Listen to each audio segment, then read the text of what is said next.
L'actualité rattrape toujours Futurapolis avec notre troisième session qu'on a appelée Loi partout, stabilité nulle part. Comment les entreprises s'adaptent au contexte politique mouvant?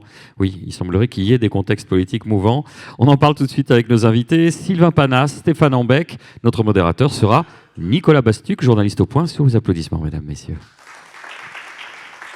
Merci, bonjour à tous. Très heureux d'être là avec vous, avec deux invités passionnants, un enseignant-chercheur et un manager. Donc pour traiter ce sujet, c'est juste parfait. Donc Stéphane Ambec, directeur de recherche INRA et professeur dans cette très belle école, la Toulouse School of Economics. Et puis Sylvain Panas, directeur régional Occitanie du groupe Total Énergie.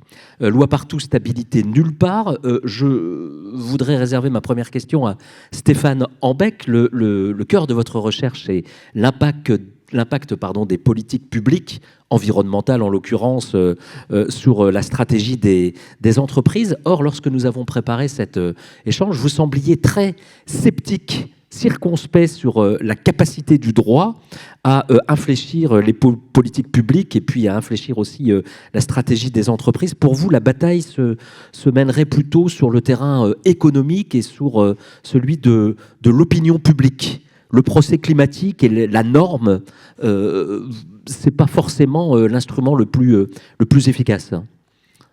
Oui, alors, ce que font nos décideurs, ils sont très bons à fixer des objectifs de décarbonation, des objectifs, par exemple, la neutralité carbone à 2050, des objectifs comme, par exemple cet objectif d'interdire les voitures thermiques à l'horizon 2035. La question est comment se donner les moyens pour atteindre ces objectifs. Quelles sont les politiques publiques qui nous permettront d'atteindre ces objectifs? Et en fait, tous ces procès qui ont lieu sur la défaillance de l'État au niveau, par exemple, de la décarbonation et du climat, ça renvoie à l'idée qu'on va laisser les tribunaux juger, statuer pour savoir si effectivement l'État met en place les moyens pour atteindre ses objectifs. Et en fait, on laisse la discrétion de cette appréciation à des juristes qui n'ont pas forcément les outils disponibles pour juger si les politiques publiques sont en adéquation avec ces objectifs. Donc c'est ça qui me pose problème. Alors, je ne sais pas si nous progressons dans la réalisation de ces objectifs. Ce qui est sûr, et ça c'est un sujet très documenté désormais, c'est que nous produisons pas seulement le droit positif français, mais la communauté internationale, de plus en plus de normes. On parle d'inflation normative, de frénésie législative, avec des textes de plus en plus contraignants, de plus en plus bavards. Est-ce que, Sylvain Panas, vous qui dirigez Total Énergie ici en Occitanie, est-ce que c'est une spécificité franco-française, cette inflation normative, ou finalement c'est une tendance que vous rencontrez dans tous les pays avec lesquels vous travaillez? Ils sont nombreux, je crois que Total travaille avec 120 pays, ou peut-être même un peu plus. Oui, bonjour. Oui, Bonjour. Nicolas, c'est ça, absolument. On est présent dans un peu plus de 120 pays dans le monde. Oui. Ça dépend un petit peu de la situation géopolitique mondiale. On s'adapte là aussi au nombre de pays dans lesquels on travaille. Et effectivement, dans chacun de ces pays, il y a des normes, il y a des règles, et on s'y soumet. Donc en fait, pour nous, la situation, elle est quand même pas si simple. C'est-à-dire qu'on adapte nos business, nos investissements, notre façon de travailler aux règles de chacun de ces 120 pays qui sont différentes. Donc c'est une première complexité. La deuxième complexité, c'est on est sur un business, nous sommes sur des business sur du temps long. Quand on décide d'investir pour monter une usine de biocarburants, pour faire voler des avions avec des biocarburants, on investit des sommes très importantes et on entend les rentabiliser sur du temps long. On espère que ça va marcher longtemps. Aussi, on a besoin d'une stabilité réglementaire, ce qui n'est pas particulièrement le cas partout dans le monde, y compris dans les pays les plus développés, y compris en Europe, y compris en France, on est en train de le vivre en ce moment. Après, par rapport à l'inflation normative, qui est votre question, oui, mais ce n'est pas une légende, la France est très bien pourvue sur ce sujet. Un peu une championne du monde dans sa capacité à produire de la norme en permanence, des textes, des règlements, des lois, Oui. Et... Alors, il y a des côtés très positifs à ça. Oui. Et ça peut représenter aussi des difficultés. Alors justement, c'était la question suivante. Est-ce que cette frénésie, cette production extrêmement riche, est-ce que c'est un boulet ou est-ce que c'est un booster pour finalement lutter contre le réchauffement? Est-ce que c'est quelque chose qui vous incite ou ou c'est quelque chose qui produit l'effet inverse de celui qui est recherché, c'est-à-dire qui freine? Je peux vous fournir 3 exemples qui permettent d'aboutir à 3 conclusions différentes. Ok. Le premier exemple, ça va être le nouveau règlement qui concerne l'incorporation des SAF, donc Sustainable Aviation Fuel, dans les carburants aériens. En fait, il s'agit de décarboner l'aéronautique en incorporant de manière progressive une part de plus en plus importante de biocarburants dans le carburant de l'aviation, dans le kérosène en fait. En 2025, ça sera 2% de biocarburant dans le mix des avions. En 2030, on doit passer à 6%. Ben ça, c'est une très bonne réglementation, parce que si on ne réglemente pas, comme le biocarburant est plus cher que le kérosène, ni Air France, ni aucune autre compagnie aérienne n'achètera ce biocarburant. Donc en fait, là, on est dans un exemple très positif dans lequel la réglementation va permettre la décarbonation de l'aviation. Et pour nous, c'est parfait, parce qu'on va investir, on est en train d'investir dans des usines qui vont produire ces biocarburants. Ils ne tombent pas du ciel, il faut le produire. C'est compliqué, c'est techniquement complexe. Et donc là, on vient d'investir 400 millions d'euros dans une usine en région parisienne qui va produire 300 000 tonnes par an de biocarburants.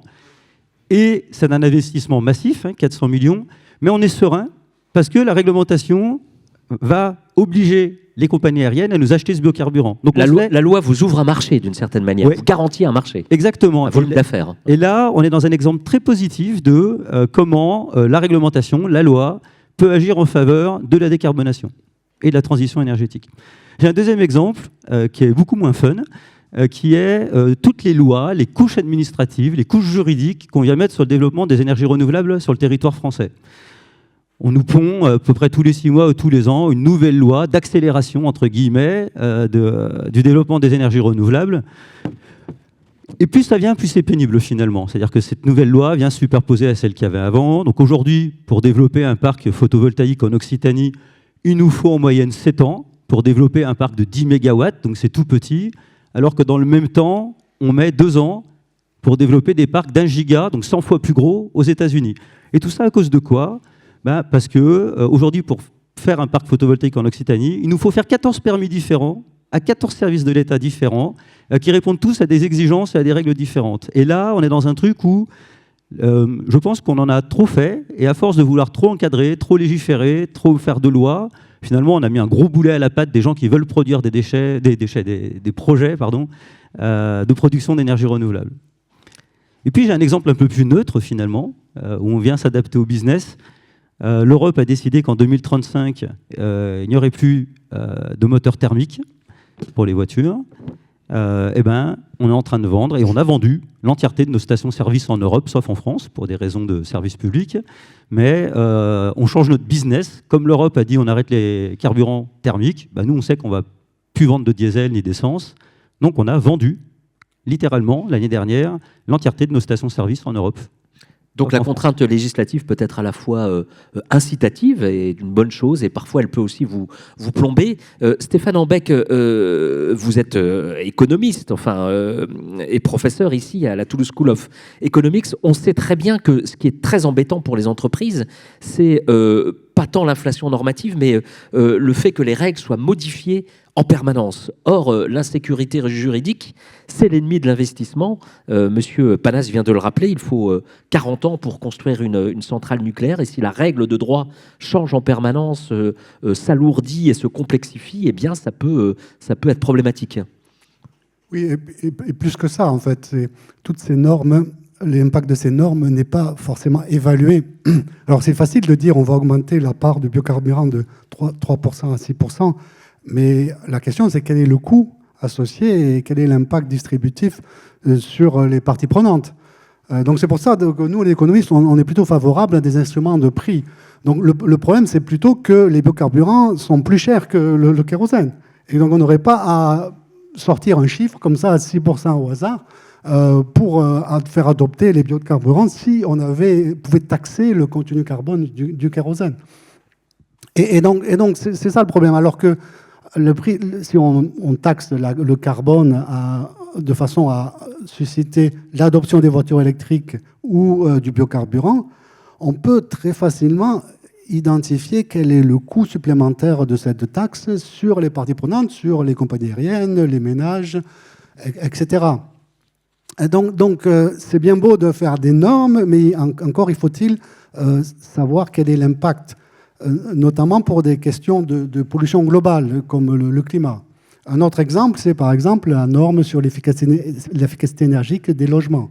Donc on va interdire la location des logements, des appartements classifiés G. La question, c'est quel est l'impact sur l'immobilier, sur les propriétaires et les locataires. C'est très difficile à évaluer. Par contre, on pourrait très facilement mesurer l'impact d'une augmentation du prix de l'énergie fossile, du chauffage, sur les ménages selon la qualité des logements. Ça, c'est plus facile à faire. Et donc, on aurait un discours plus transparent vis-à-vis du public sur l'impact des politiques publiques si on a des politiques de prix plutôt que des normes comme ça arbitraires.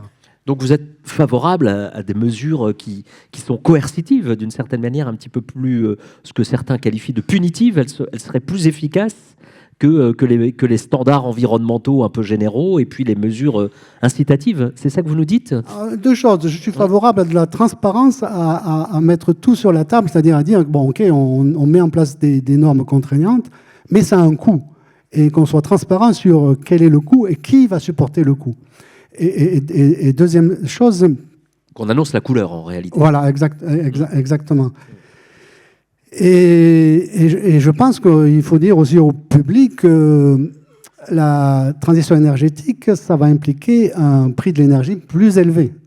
Parce que non seulement on va se débarrasser des énergies fossiles, mais en plus on va investir dans des nouvelles sources d'énergie, et ça va demander des moyens.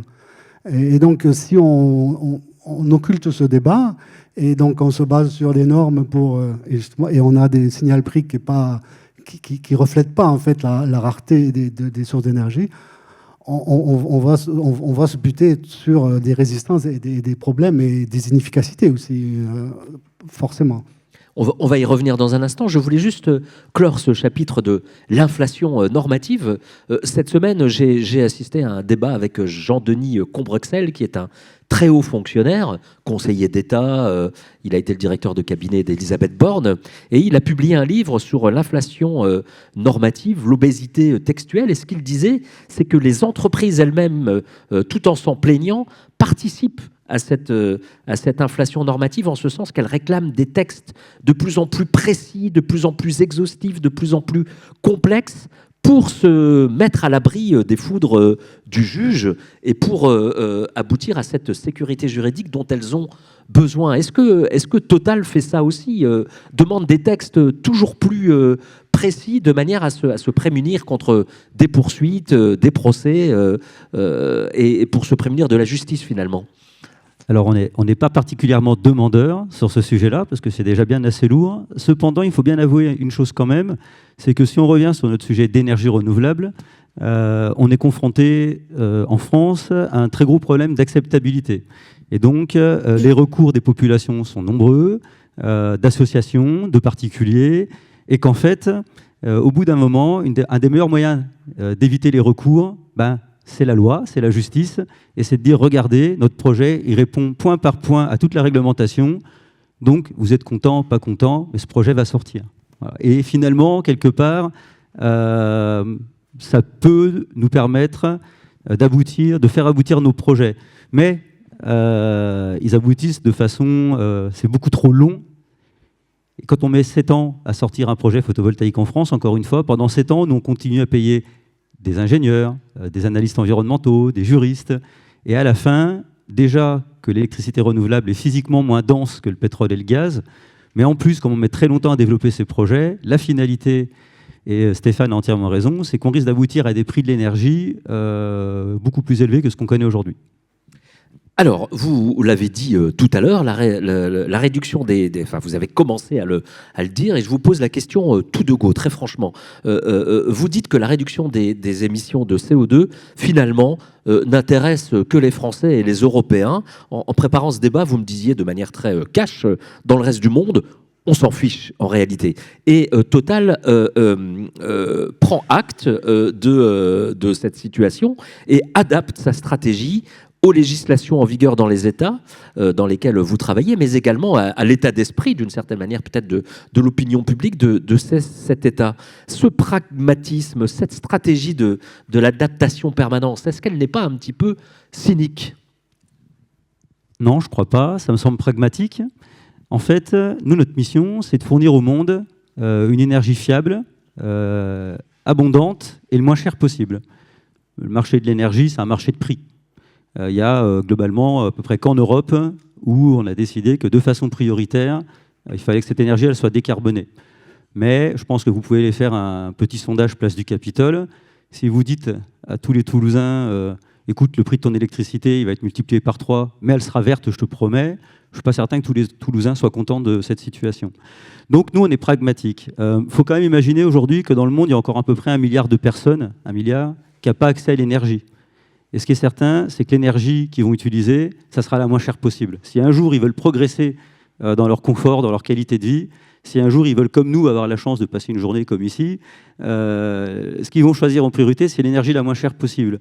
Et pas de bol, l'énergie la moins chère possible, elle est carbonée, c'est du charbon. Et donc, alors nous, on ne fait pas de charbon, mais quand même, ce qui est en train de se passer à l'échelle du globe, c'est que, quelles que soient les réglementations quand même, les émissions de CO2 liées à l'énergie n'ont pas baissé, ne baissent pas. Ça va finir par baisser au niveau mondial, mais pas tout de suite, quoi. Alors l'énergie vertueuse, effectivement, c'est un concept assez subjectif. Pour nous, l'énergie vertueuse, c'est l'énergie verte qui produit le moins de CO2 possible. Dans d'autres pays, c'est une énergie fiable. Et puis dans la majorité des pays du monde, c'est une énergie accessible au plus grand nombre et donc une énergie peu onéreuse. Il faut regarder les choses à l'échelle du monde. Oui, c'est ça, Nicolas. Et pas seulement avec notre prisme. La virtuosité de l'énergie, vue d'ici, c'est une énergie verte. Vue d'ailleurs, ça sera une énergie pas chère. Vue encore d'autre part, ça sera déjà d'avoir accès à de l'énergie, ça sera déjà pas mal. Et puis pour d'autres pays, c'est d'avoir accès à une énergie de façon fiable. La lumière ne s'éteint pas souvent en France, alors que dans de nombreux pays du monde, la lumière s'éteint très souvent. Donc ici, on a une énergie fiable, continue, ça ne s'arrête pas, c'est bien géré. Oui, on m'interroge souvent sur le côté vertueux de l'énergie ou des énergéticiens. Finalement, on peut plutôt s'interroger sur l'aspect vertueux des populations et de comment ils ont envie de vivre. C'est très relatif, et même en France, on en a débattu hier, il y a en France aussi, on l'avait vu avec le mouvement des Gilets jaunes, une fracture écologique assez manifeste entre une part de la population très attachée effectivement à la décarbonation et à l'écologie, et puis une autre qui a plutôt tendance à subir cette vertu écologique dont on parle. Même chez nous, ça n'est pas si tranché que cela. Oui, on est dans les sujets dont on parle depuis hier. C'est fin de mois, fin du monde. Et malheureusement, on est trop peu nombreux aujourd'hui à s'occuper de la fin du monde. La majorité des gens sur Terre s'occupent de leur fin de mois. Sauf qu'hier, on avait dans un des débats, une très grande océanographe qui nous disait qu'elle ne dormait plus la nuit, qu'elle faisait des cauchemars, et qu'heureusement qu'il y avait de la littérature pour l'aider à s'endormir. Stéphane Ambec, est-ce que c'est le marché qui doit encore finalement guider la stratégie des entreprises, ou est-ce que face à l'urgence de la situation, eh bien, il faudrait peut-être dépasser ce pragmatisme et aller vers autre chose? Question vertigineuse, je le conçois. Non, mais dans cette école, on est pour réguler le marché. Et donc, le marché a des vertus, notamment le signal prix qui permet d'allouer les ressources rares, mais il faut le réguler parce que, en ce qui concerne par exemple ce qu'on appelle les externalités, la pollution, le marché ne traite pas très bien la pollution et génère de la pollution. Ceci dit, donc, pour revenir à votre question sur est-ce que le reste de l'Europe se fout du climat et que c'est ça le problème, le reste du monde. Le reste de, pardon, hors Europe. Ça n'expliquerait pas pourquoi la Chine est en avance sur les voitures électriques et pourquoi d'autres États, comme par exemple en Californie, on a un marché du carbone. Là, il ne faut pas oublier que les énergies fossiles créent d'autres sources de pollution, comme une détérioration de la qualité de l'air, des particules fines, qui a un impact immédiat sur la santé des gens, qui fait que les pays émergents, comme la Chine, essayent de réduire la part de charbon et se dotent de voitures électriques.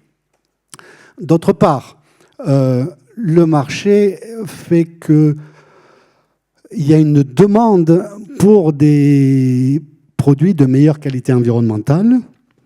Et donc, même si, d'un point de vue économique, les voitures électriques, pour l'instant, étant donné leur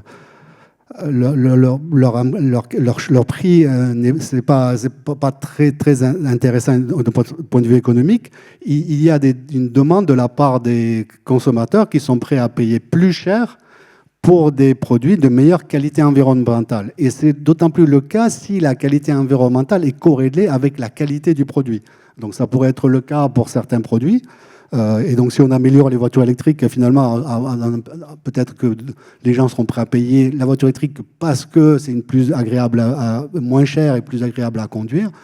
Mais pour d'autres produits, ça peut être plus difficile. Et donc là, l'idée ici, c'est de corréler la qualité environnementale de la production du produit ou dans son cycle de vie avec la qualité tout court pour lesquelles les consommateurs sont prêts à payer. Est-ce qu'on ne reste pas là dans des marchés de niche sur ces produits qui offrent une plus-value environnementale? Est-ce que c'est toute la stratégie des entreprises. En fait, les entreprises créent du profit, créent de la valeur si elles arrivent à différencier leurs produits par rapport à leurs concurrents. Et donc, à arriver à convaincre ce marché de niche, s'il est suffisamment important, pour convaincre ces consommateurs de payer plus cher pour leurs produits, juste pour leur qualité environnementale, parce que c'est un produit bio ou parce que la processus de production est plus respectueux de l'environnement, etc. Donc c'est ça le défi, c'est d'arriver à différencier les produits pour extraire plus des consommateurs et in fine aussi peut-être préempter des régulations futures. Peut-être qu'aujourd'hui, c'est trop coûteux, mais peut-être dans l'avenir, il y aura une norme qui va obliger de respecter ce même processus de production et avec ces mêmes produits. Alors Sylvain Panache, vous voyez un petit peu perplexe. Vous le rappelez, l'énergie la plus abondante, la moins chère aujourd'hui, dans le monde, ça reste le pétrole. Et même dans le mix énergétique français, le pétrole, c'est encore 50% de la ressource, les 25% de gaz et 25% d'énergie nucléaire et donc quasiment décarbonée. Donc ça relativise un petit peu ce que vient de dire M. Ambec. C'est ça, Nicolas. En fait, on est content en France parce qu'on entend souvent que nous sommes un pays décarboné, qu'on est propre, qu'on est vertueux. En vrai, l'électricité ne représente que 25%, grosso modo, la grande maille. L'électricité ne représente que 25% de l'énergie que nous consommons en France. 25% supplémentaires, c'est du gaz. Et 50% de ce qu'on consomme comme énergie en France, c'est du carburant. Et c'est pas rien, parce que ça veut dire que 75% de l'énergie qu'on a en France, c'est de l'énergie fossile. Finalement, du coup, on n'est pas super vertueux, parce que, OK, on a le nucléaire, mais ça vient correspondre à un gros pourcentage de notre énergie électrique. Mais rapporté à notre mix énergétique global, à la fin, c'est pas grand-chose. Donc on a encore 75% de fossiles. Et ça, c'est moche, parce que c'est à la fois du CO2, donc malgré tout, on reste très émetteur de CO2 dans ce pays. Et en plus, et ça, les gens en ont assez peu conscience, c'est que cette énergie carbonée, on va la chercher ailleurs. C'est-à-dire qu'aujourd'hui, on va abîmer l'environnement, les paysages, ailleurs dans le monde, pour avoir notre énergie en France. Et après, on se dit qu'on est content. Et là, le gros challenge, finalement, quand on dit qu'on veut décarboner notre mix énergétique en France, c'est remplacer ces 75% d'énergie fossile par des énergies décarbonées, donc du nucléaire, OK, si c'est possible, c'est compliqué, et du renouvelable. Et là, en fait, quand on s'imagine qu'il va falloir remplacer 75% de fossiles par du renouvelable, ça veut dire qu'il va falloir en mettre à peu près partout, et que ça va avoir un impact. Ça va avoir un impact environnemental, ça va avoir un impact sur les paysages, et que donc le choix qui se pose à un pays comme le nôtre, c'est soit on ne change rien on émet du CO2, mais nos paysages et notre environnement ici déclinent. Soit on remplace ça par du propre, mais qu'on va faire chez nous, parce que l'électricité, ça voyage mal. Une fois que ton électron il a fait 1000 km sur un câble, avec les déperditions, tu as tout perdu. Donc il va falloir produire chez nous. Et 1 litre d'essence, c'est le foncier en photovoltaïque qui est immobilisé pour faire la même énergie qu'un litre d'essence. C'est un terrain de foot de panneaux photovoltaïques éclairés pendant 1 heure. Donc quand on pense à la quantité d'essence qu'on consomme tous les jours pour faire la navette, boulot, maison, etc., en fait, il va falloir de l'énergie renouvelable partout. Et donc, au-delà du prix, il y a un énorme sujet d'acceptabilité et de pédagogie, parce qu'il va falloir expliquer aux gens que finalement, aujourd'hui, on n'est pas super vertueux, que le diesel qui est dans la voiture, on l'a pompé ailleurs, et que si on veut le remplacer par des voitures électriques avec de l'électricité faite en France, il va peut-être falloir qu'il y ait des éoliennes dans le paysage. Il y a un gros débat là-dessus qui n'est pas encore très bien initié dans le pays, à mon avis. Alors Total Energy, c'est une très belle boîte, une très, très grande entreprise, victime, ou en tout cas qui fait l'objet d'un certain green bashing. Est-ce que vous vous dites, on peut toujours nous désigner comme les méchants, comme le responsable de tous les maux, mais finalement la question n'est pas là, et vous venez de l'indiquer, la question n'est pas de savoir s'il faut produire de l'énergie propre, décarbonée, mais qui va payer, et est-ce que nous sommes prêts à payer ? C'est ça la question cruciale. Et la COP29 nous l'a rappelé de manière un peu cruelle, effectivement. Il y a un sujet franco-français et un sujet international. Absolument, oui. Sur le sujet franco-français, et comme sur le sujet international, nous, Total Energy, on est convaincus que l'énergie de demain, c'est l'électricité décarbonée. Donc on est en train d'investir massivement sur le sujet. Depuis 3 ans, nous sommes le plus gros développeur de photovoltaïque au monde. Donc c'est la preuve qu'on est en train d'y aller plein pot. Et tous les investissements qu'on fait des renouvelables, c'est des investissements qu'on fait en moins dans les énergies fossiles. Et on est en train d'opérer notre transition progressivement. Sur la France, qui paye ? Ça sera tout le monde. Parce qu'aujourd'hui, il y a un système global. La question la plus importante, elle n'est pas là, c'est qui paye à l'international, finalement. C'est ça, c'est ce que vous me disiez en préparant cette rencontre. Est-ce que le consommateur français est prêt à payer 10% de plus pour financer la transition en Inde ou en Afrique? En fait, voilà, on a, alors déjà en Europe, on l'a évoqué, et en France, on l'a évoqué il y a quelques instants, on a un système énergétique qui est carboné à 70%, 75%, mais dans le reste du monde, c'est pire. Et cette transition énergétique, il est important qu'elle se fasse aussi dans les pays du Sud. Vous savez, dans tous les scénarios qui sont faits dans les COP, on regarde, en fait, il y a 3 grandes zones. Il y a les pays du Nord, les pays du Sud et la Chine. Et en fait, la Chine va y aller, vous l'avez indiqué, pour de différentes raisons, et essentiellement pour des raisons économiques, mais ils vont y aller. Les pays du Nord sont en train de le faire, ça va coûter cher, les gens vont râler, mais on y va. Par contre, le vrai sujet, c'est que si on veut émettre au niveau du globe moins de CO2, il va falloir impliquer massivement les pays du Sud, qui de surcroît sont les pays qui ont les plus grandes croissances démographiques et qui vont avoir le plus gros appétit énergétique des années à venir. Et eux, encore une fois, ne vont pas avoir les moyens, c'est clair, c'est net, ils ne vont pas vouloir payer de l'énergie décarbonée. Et pourtant, ils vont devoir le faire. Donc la question, c'est qui paye à l'échelle internationale la transition énergétique des pays du Sud. Et là, c'est là où les travaux de TSE sont importants, parce qu'il me semble que les mécanismes de taxe carbone pourraient jouer un rôle important. Alors vous, Stéphane Lambec, vous avez un peu envie de vous faire l'avocat, donc chercheur à l'INRA, professeur ici dans cette grande école de commerce. Vous vous faites un peu l'avocat de Total Energy. Vous dites, c'est pas le diable. Tous les pétroliers ne consentent pas aux mêmes efforts visant à diversifier leurs sources d'énergie. Effectivement, le pétrole reste le gros du business de Total Energy, mais il y a d'autres pétroliers qui ne font que du pétrole et qui ne fournissent pas tous ces efforts de recherche et de développement. Ça pose de façon générale la question, c'est avec qui on va travailler pour faire cette transition énergétique. Oui. Et nous, à l'École d'économie de Toulouse, on a décidé de travailler avec tous les énergéticiens, qu'ils soient pétroliers ou pas. Et avec l'idée qu'on est ouvert sur le débat et il faut qu'on embarque tout le monde. Et donc, chacun a un rôle à jouer. Et pour revenir à ce que disait Sylvain sur, finalement, si on est les seuls à payer le coût, ça, c'est un problème. Il faut se rappeler qu'il y a d'autres instruments pour entraîner les autres pays dans la décarbonation. notamment le mécanisme d'ajustement carbone à la frontière, qui est une politique européenne qui va inciter nos partenaires commerciaux à décarboner leurs sites de production, notamment pour l'acier et l'aluminium. Et donc, pour revenir au sujet de la table ronde, là, sur ces règles, en Europe, il y a beaucoup de règles, notamment le système des quotas échangeables de CO2, qui sont plutôt stables et qui envoient les bons signaux, non seulement aux pays européens, mais à travers le monde, à travers ce mécanisme d'ajustement carbone à la frontière.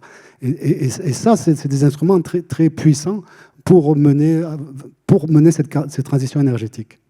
Alors, il y a cette petite musique qu'on entend beaucoup en ce moment, cette petite musique qui est assez réaliste aussi. La France, c'est 1% des émissions de CO2 mondiales.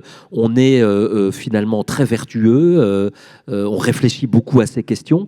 Prenons garde à ne pas nous tirer une balle dans le pied et à ne pas plomber notre économie alors que le reste du monde pollue plein pot. Qu'est-ce que vous pensez de cet argument, de cet élément qu'on entend beaucoup dans le débat public aujourd'hui ?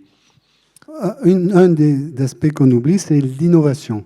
On doit être les pays développés sont des moteurs d'innovation et donc on veut que l'innovation se fasse vers des énergies décarbonées.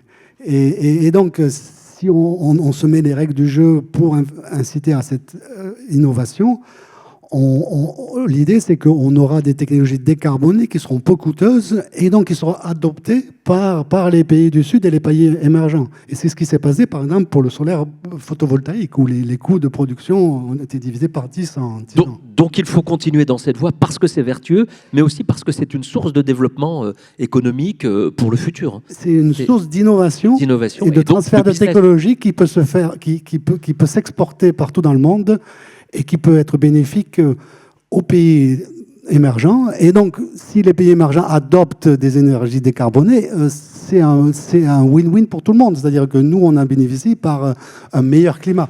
Sylvain, oui. Ouais, juste Sylvain sur Panas, donc Total Énergie Occitanie. Oui, alors moi, mon périmètre, c'est l'Occitanie. Mais si je peux me permettre une remarque là-dessus, la France qui n'émet que 1% du CO2 mondial, ok, mais c'est de la triche.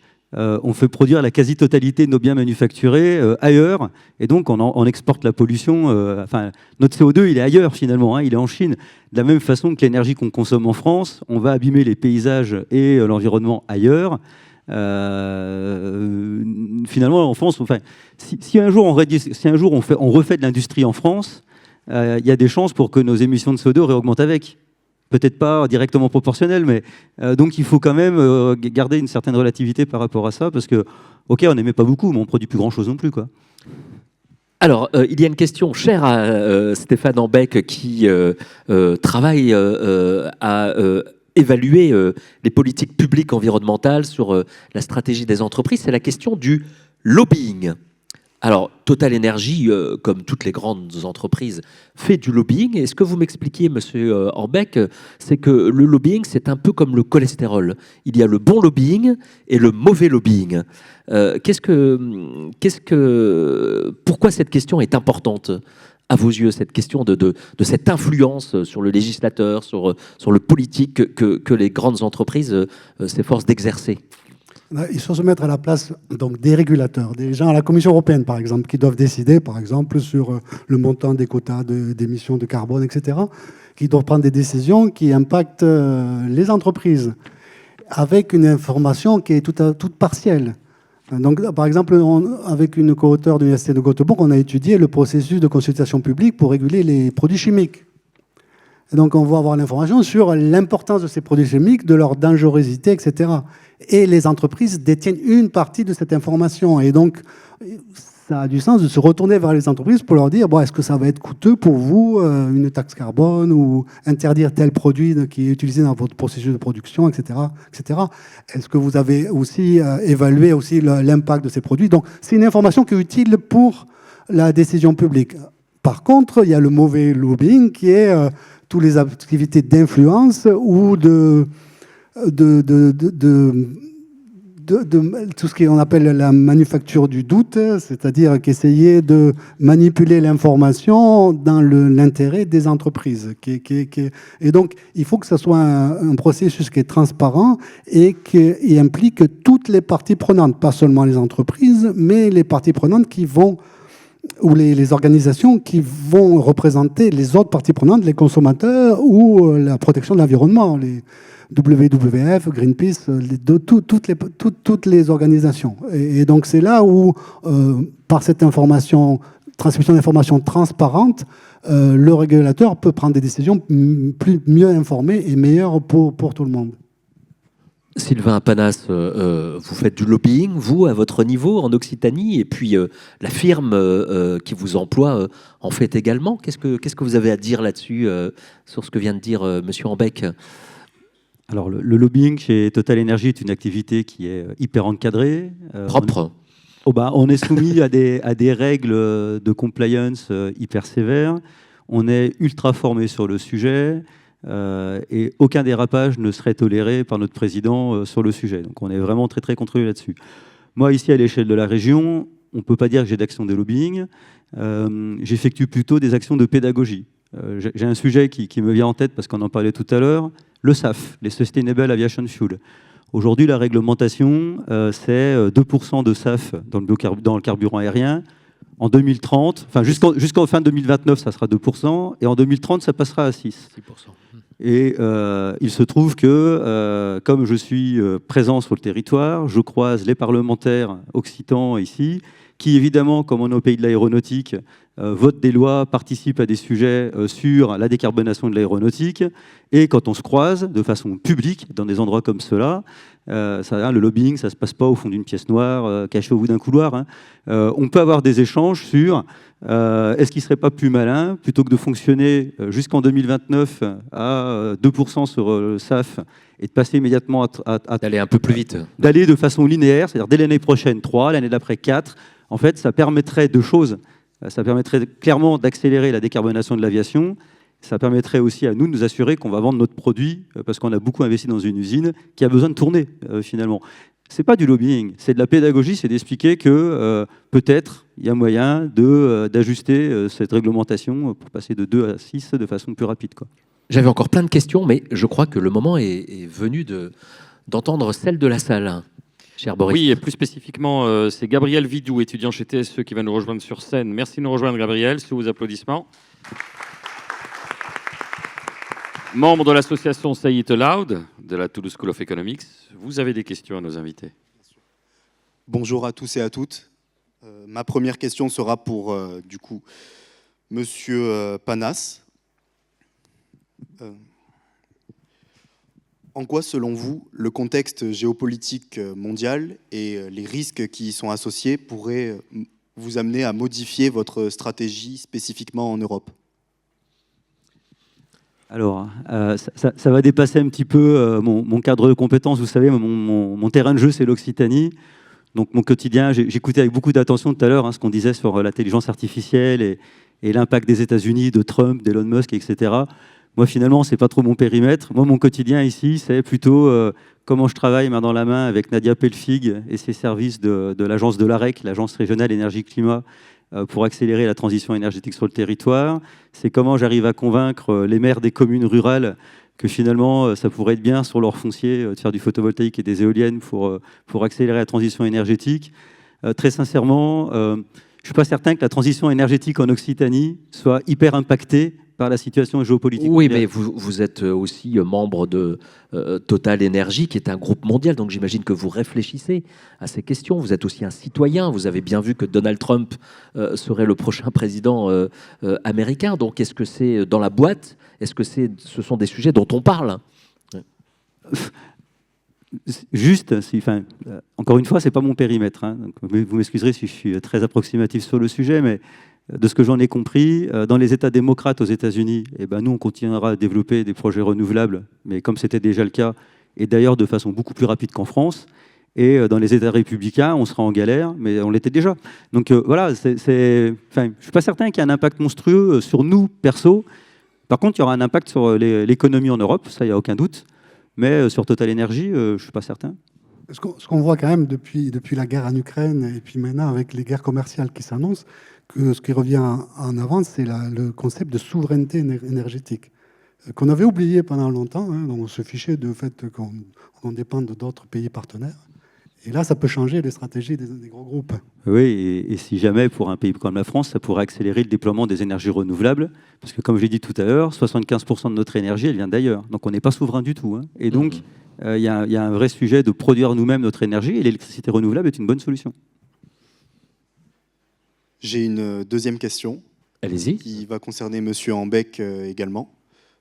Vous avez parlé tout à l'heure de l'impact environnemental des énergies renouvelables. Et j'aimerais connaître votre avis dessus, sur est-ce qu'il existerait selon vous un seuil à partir duquel l'impact environnemental des énergies renouvelables dépasserait celui des énergies fossiles? Ça, c'est difficile à mesurer. Parce que donc, la question est de savoir quels sont ces impacts. Donc, pour les énergies fossiles, on les a mentionnés, le réchauffement climatique et la détérioration de la qualité de l'air. Pour les énergies renouvelables, lors du cycle de vie, il y a un impact sur l'usage des terres, et notamment les externalités visuelles de paysages, et aussi un impact sur l'extraction minière des matériaux nécessaires et le recyclage. Et donc, ces impacts-là, c'est des impacts sur la biodiversité, et ça, c'est très difficile et très local aussi. C'est très local et très difficile à mesurer. Donc, globalement, c'est un problème très difficile. J'ai peut-être une petite anecdote sur la thématique réglementation et environnement, qui m'a été soufflée en début de semaine par Elisabeth Borne, avec qui j'ai eu la chance d'échanger quelques minutes. Il y a une réglementation en France qui oblige les propriétaires forestiers à débroussailler leurs forêts pour éviter les incendies. C'est une très bonne chose. Cependant, dans ces forêts, on a souvent découvert de la faune exceptionnelle, des tortues terrestres ou autres, qu'on veut protéger. Et donc, pour les protéger, il y a une nouvelle réglementation qui est apparue, qui interdit de débroussailler pour préserver ces fameuses tortues. Et à la fin, la forêt brûle, et à la fin, la tortue meurt. Voilà. Et en fait, ça résume assez bien la situation réglementaire dans laquelle on est, sur réglementation et environnement, quoi. Merci beaucoup, Gabriel. Pour des raisons de temps, on vous applaudit. Merci pour ces deux questions. Merci. Alors, Merci à vous. je vous invite, pour celles et ceux qui aiment l'IA ou la tech, à venir tester nos animations gratuites et ludiques et immersives à l'accueil de TSE. C'est juste là-haut. Il est l'heure de se sustenter dans la joie et la bonne humeur. On retrouve pour une session sans doute épique grâce à Pascal Pic. Sapiens Sapiens est-il dépassé par notre époque? On se retrouve à tout à l'heure à 14h. Bon appétit.